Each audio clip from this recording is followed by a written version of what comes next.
Unified 911, anong matutulong namin sa'yo? Anya ti maitulong mi ken kahapon. Anong may tatabang ko sa imo? Unsay akong ikatabang nimo? Ngini makadabang na misal ka no. Sa anumang wika o dialekto, may tulong na darating sa iyo.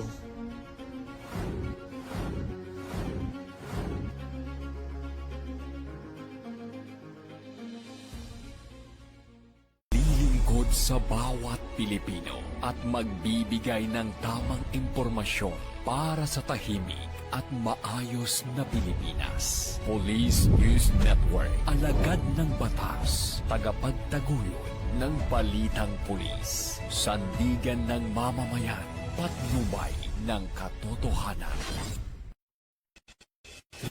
Kampo Krame, maghahatid ng pinakahuling kaganapan at nagbabagang balita. Ito ang PNN Police News Network.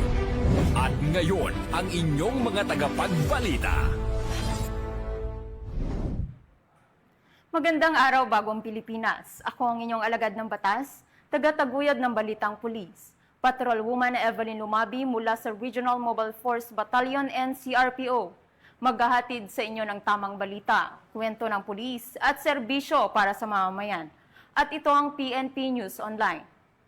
Ang pangunahing balita ng Police News Network, alagad ng batas, taga-taguyod ng Balitang Pulis.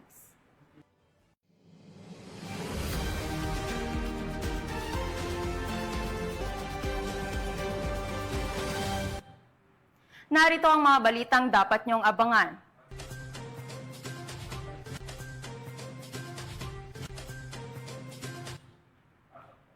7,300,000 pisong halaga ng marijuana bricks nasabat sa Tabuk City, Kalinga. Mahigit 900 kilong shabu nasabat sa Pangasinan.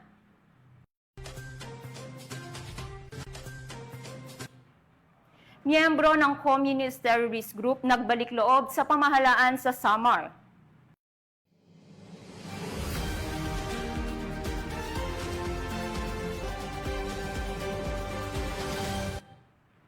Narito ang mga balitang hatid ng ating PNN correspondents mula sa iba't ibang panig ng bansa.